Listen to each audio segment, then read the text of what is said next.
Welcome to the Hollywood in Toto podcast, the right take on entertainment. The HiT cast offers a weekly look at Hollywood from a conservative point of view. Sick of media bias infecting Hollywood headlines? Tired of stars insulting your views? HiT has your back. Now, here's your host, Christian Toto.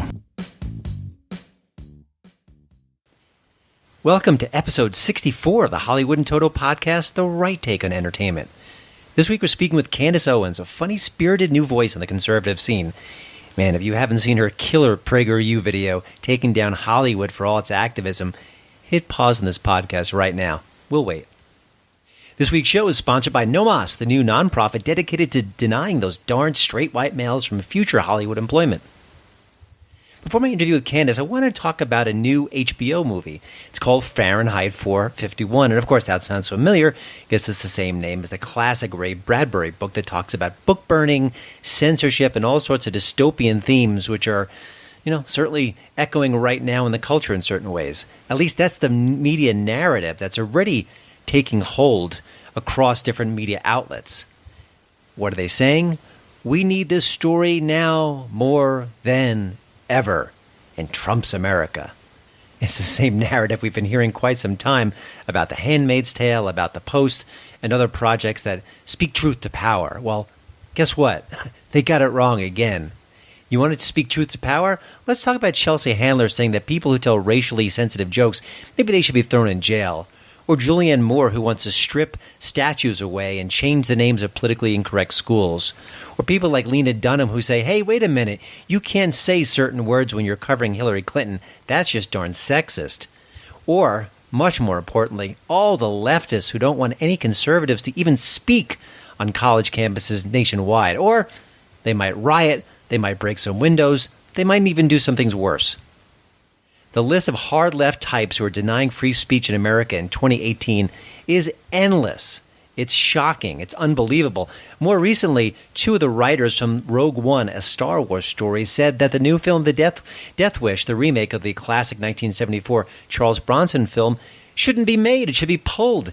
It's too crazy. It's too offensive. It's too much like the NRA promotional ad. We can't have that kind of content out there. A few months ago, we were told that HBO's new series Confederate shouldn't happen at all, sight unseen, because it's not appropriate.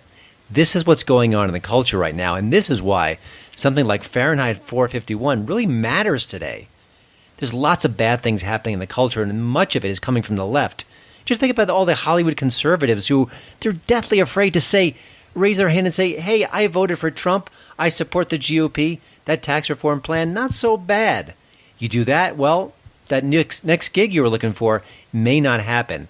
I've talked to many actors who just keep their politics quiet because they're right of center and they don't want the repercussions, and I don't blame them. I'll keep their identities private for now. That's what they want for sure. I'm not going to name names, but that's absurd, and that's what's going on now. So for all those headlines about how we need Fahrenheit 451 in the age of Trump, well, it's all poppycock. The truth is we do need it right now, but not for the reasons they're telling us. Don't touch that dial. You're listening to my daddy's podcast. And now here's the celebrity tweet of the week.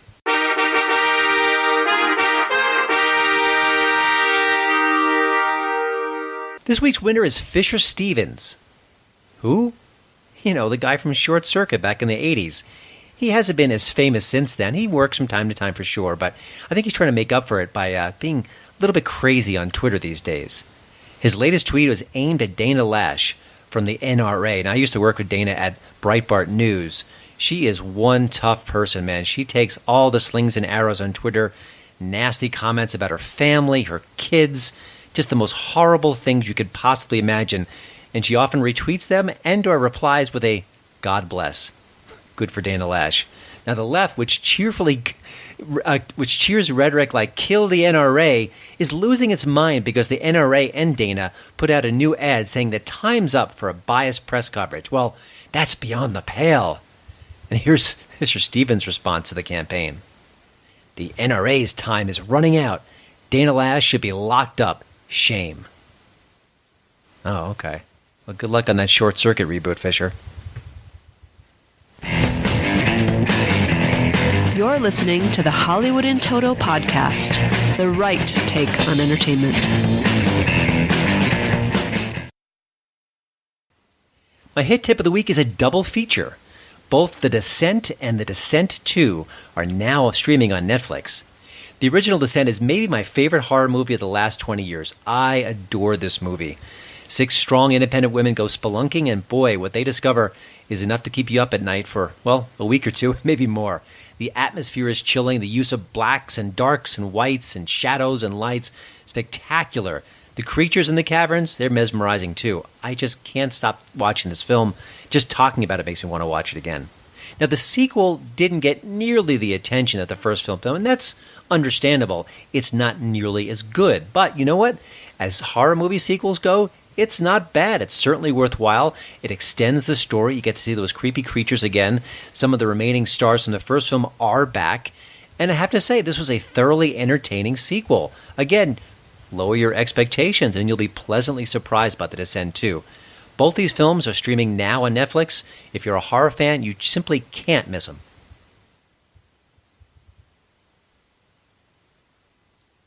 Now let's get to my chat with Candace Owens. I met Candace recently at the leadership program of the Rockies Retreat in Colorado Springs, Colorado. We chatted on Radio Row where this interview took place, so please just forgive the background noise. The sound is clear, but you will hear a little bit of a mumbling in the background. But hang in there. You'll hear every syllable, I promise. Now, Candace is an absolute YouTube sensation. She's amazing on the medium. She's got nearly 170,000 subscribers, and that kind of says it all. She's also the director of urban engagement for Turning Point USA. She is a piece of work, and I mean it in the best of ways. She's funny, she's fierce, she's cool, she knows pop culture, and she is a voice to be reckoned with. Here's my chat with Candace Owens. Well, first of all, I was kind of curious, when people have a measure of fame on YouTube, it fascinates me. I guess because I'm new, it's such an amazing technology. When you're on YouTube and you're putting out videos, is there sort of a tipping point where you go, either the subscribers go way up, or you feel confident enough that, I've got my voice, this is it, I'm kind of off to the races. And I mean, did you have that moment, or have you been sort of right away, it just felt kind of organic to you in a way? It was definitely a tipping point. It is a subscriber jump. You go from your first 100 subscribers, and then overnight you're at 10,000, 20,000, 30,000, and then you realize that you actually have something. So if you're moving up quickly in the subscriber count, it means that you're probably going viral. Right. And if you're working at it and it's taking you a year or 2 years to reach a good subscriber count, then you're probably not having as much success in that regard. But it only takes one video to go viral, That's so right. don't give up. Yeah. And what is your philosophy as far as the videos you do? I mean, is there a certain message you want? Is there sort of a theme? Is it something strikes you? Go, that's my next video. Like, what's your creative process in a sense? It's definitely something that strikes me. So I will have an emotional response to something that I'm seeing, and I am having an emotional response because I understand that what I'm seeing is only emotion and not fact. Right. So I will streamline it before CNN or MSNBC takes over and starts selling emotion. Yeah. And I make it so it's super attainable, so people can understand it and it's conversational, and I'm not speaking over their heads. And that's pretty much my creative process. Yeah. Now talk about sort of the perks of being that kind of YouTube celebrity, and also sort of the downside. I mean, I'm sure the negative comments that's just the part Right. of the course today. But what's been the best part about it? What's been something you just wish you can kind of eliminate if you could? The best part about it is just understanding that you can quite literally make a video from your computer and you can reach people all over the world. I'm so happy and excited and grateful and humbled by the fact that there are people in Brazil and in France and in Australia that are watching my videos and dubbing them in different languages. It's been really tremendous. The downside is that I found out YouTube is a lot like high school. So as soon as someone comes onto the YouTube scene and has a lot of tremendous success or goes viral, you'll find that other YouTubers start making videos about them as a way to garner hits to their channel. Right. Piggybacking. It's very high school in that regard. But it's been largely positive, so I don't really focus on any of the negativity. Excellent. I know Dennis Prager's had some issues with restricting videos. Other people, I guess, demonetization. Have you encountered that at all, or have you not had that issue at this point? Oh, yes. Almost immediately, YouTube censored my video and took it down. It was critical. The video that I made was critical of Black Lives Matter. A certain leader had released a list of demands for white people, essentially telling white people that she wanted them to give up their homes and anything that they left behind. It should all go to black people, that they should get their racist boss fired. I mean, it was really crazy stuff. And I essentially did a commentary reading her list outside and comparing her to Veruca Salt from Willy Wonka, and YouTube censored it and pulled it down and issued a strike on my account and said that, I forgot what was the reason. It said that it was harassing, which is crazy because in all actuality, the person that had made the list for white people was doing the harassing, and I was just saying that the list was wrong. But I caused a huge scene on Twitter, and I was able to get it reinstated. So your power from Twitter actually helped you out with YouTube, sort of different media of it. Yeah, correct. It's amazing. So, yeah, the larger you get, it sometimes helps you because you can drum up enough support, and people will get loud, and people will start doing articles on it. So that's essentially what happened for me. And of course, they used the same identity politics. They said, "Why is YouTube censoring this black girl?" And I think that they got a little nervous and reinstated it. Gotcha. I love that you dropped the Veruca Salt reference in there. More and more conservatives, I don't want to be flip about pop culture, but I think that we need to have an understanding of it, have a grasp of it, you're entertaining as well as being informative. Talk about that, and do you find that maybe more and more conservatives are embracing that, or is there still sort of we need white papers, we need discussions, we need op-eds, and we don't want to do that because it's pop culture. What's your take on that? I think, especially in looking in retrospect on the election of Donald Trump, which so many of them, I definitely think the Republican Party was split on that, were shocked to see that he found success. And I think that they have to start to understand that they need to embrace a different style in the conservative movement. I think it certainly helps when younger people attend conferences and tell them, and boldly tell them that we're the ones that are moving and shaking things. So if you're not investing in us, you might as well not waste your time saying that you're a conservative at this point. If you're not embracing our ideas and our approaches, then you're largely wasting your time being frustrated about politics. If all you want is change and you can't obsess over the minutia of how that change is happening. Talk about college campuses. You're working more directly there now. Correct. I hear the horror stories about free speech, about speakers being banned, almost violence at times. We've seen. What are you watching? What's on the ground? Is it as bad as we think? Is it sort of the bad actors that are making us think that way? What's been your experience so far? Well, look, it can't be disputed that these campuses have become labs of liberal indoctrination. And with that comes a lot of blowback if you are a conservative speaker or if you're just a conservative thinker and you're a student. And that is something that Turning Point USA noticed immediately. And we wanted to give these kids power, employ them with tools, and tell them that we see you. And we're here to help you feel inspired to go out and say what you want. You can carry a sign that says socialism sucks, because it does. And that's okay. So in terms of what I'm seeing, I've been fortunate enough that I haven't had any protesters come after me. That might have to do with the fact that I'm black, and it would be very weird if Antifa punched a black person in the face in the name of fighting racism. But in terms of Charlie Kirk, I wouldn't put it past them, but I wouldn't, right? Because there's not too much logic going on there. But for Charlie Kirk and some of the white men and women in this movement, it's vicious. It's disgusting. They're boycotting. They're throwing things. It's violent. And one of the worst things about it is that it's sanctioned by the left. They're not coming out and saying it's wrong. And in many cases, it's financed by the left. So it's definitely an uphill battle. But we're really optimistic because we've just seen so much success so quickly. Yeah. Have you ever had a chance to work with someone or talk to someone who is left of center, or maybe even very left, and maybe is in that zone where they want to oppress you, they don't want you and Charlie Kirk and others to speak, and then you get to them, you talk to them, you connect with them one-on-one, and I almost think that's what we need to do in a way, because I don't want to hate that person. I want to open their mind. I don't want that person to shut me down. I want to just have an exchange and know that you're a person, I'm a person. We can just disagree, and it's not the end of the world. Have you had those moments, or is it, or are those people maybe too far gone to even have some sway? I definitely have those successes within my family. Obviously, I come from a black household, so a lot of people are on the left, and they've just seen the results of some of these conservative policies, some of the things that Donald Trump has done. So that's been tremendously helpful in terms of speaking to people. They usually show up to disagree, and you find that people have a tremendous amount of ego, and they don't want to let that go even if they're wrong. So unfortunately, it's hard to have a productive dialogue when people are looking for the gotcha moment when they show up to these events. But I'm optimistic. Again, I'm all about having a conversation. I never want to make anybody look stupid because I came from the left, so I understand where some of that confusion and misinformation comes from. Mm-hmm. And hopefully me coming from the left will help to sort of facilitate the discussion. It feels like no matter... Donald Trump has had his awkward moments about race. But I feel like when almost anything he says or does gets the race filter put on it, he says the S-hole comment. Right.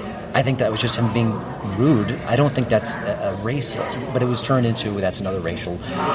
What do you say to people who say, "Oh, he's a racist"? Like, how do you kind of break that down? Or They're ignorant and they've been brainwashed. I mean, if we're talking about the S-hole comment, nobody cared when Barack Obama called Libya an S-show because it is, right? It's the truth. So we already know that Donald Trump isn't the softest speaker. He's not the most politically correct individual. But we also, the bigger story for me there was the fact that he was behind closed doors and he wasn't publicly speaking. He was being betrayed by people that should be working with him. Mm-hmm. That was the bigger story there. That got largely ignored. So they, of course, they have to stick to this narrative that he's a racist because that's what they said to everyone. You have to vote for Hillary or else we're going to all suffer racist doom. So now it's just about them trying to prove that they were right by any means necessary. And at this point, it's gotten quite desperate. Yeah. I recently had a chance to talk to Josh Brolin, the actor, and it was about a movie.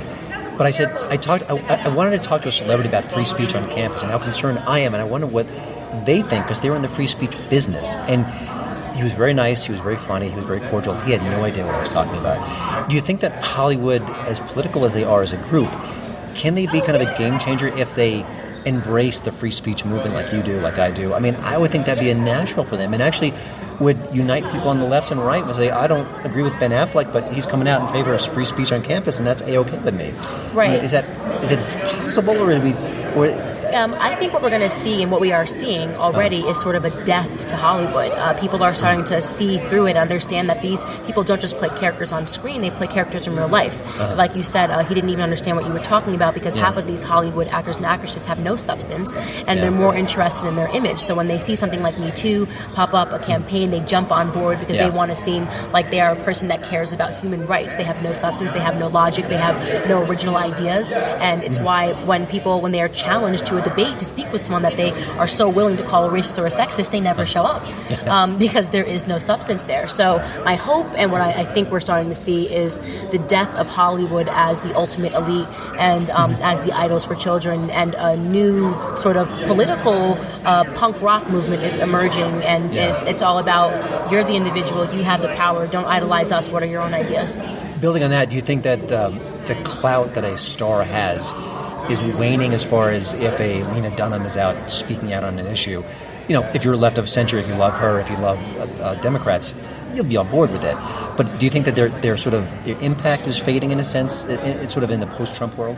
No, their impact isn't fading. I love Lena Dunham. Every time she speaks, we get about 100,000 more people on the conservative side, right? So their impact in the way that they'd like to be impacting people has faded, but they are definitely making an impact, and it's in all the wrong ways. Every time Chelsea Handler tweets, I swear our movement gets bigger because people know when they're looking at absolutely insane, and the language that these people are using is absolutely insane. We're seeing people that are saying that Kim Jong-un is better than Donald Trump. That's insane. We are seeing people that are using the term literally Hitler to describe what we are going through in this country. Not only is that insane, it's a tremendous insult to the Jewish people that lived through a absolute devastating tragedy. So I hope they keep their mouths open. Okay. One last question. You're smart, you're charismatic, and you're a natural for YouTube and for online videos. For other people who are just maybe starting out and they're just finding their voice and they're conservative, they want to make an impact in some way, maybe in a way that you do on a smaller scale. What do you recommend? Like, what are things you've learned that you can kind of tell to people? I would tell them to be unapologetically themselves. I think people are so self-conscious, and that is why you don't see too many people come forward, because even if they have the ideas, they don't think that people will respond to them, or they're not sure if they are the right ideas. The one thing that I did was I did not care. When I entered into this, I said, I'm not going to care what anybody thinks. I'm not going to care about the comments. I don't care about the trolls. My ultimate sacrifice is just putting out exactly what I believe is happening in this country and extracting emotion from it and trying to present more facts and trying trying to do it in a cool way. And I hope that they have the courage to do that and to understand that there is an entire movement of people that are willing to accept you with arms wide open. Yeah, excellent. Well, thank you so much. I really appreciate your time. You're so welcome. Thank you for having me. Yeah. Well, thanks again for listening. Don't forget to check out HollywoodandToto.com for both the show notes and, of course, the latest entertainment news. Please follow me at Twitter at HollywoodandToto. And we'd love it if you leave a podcast review over at iTunes. See you next week.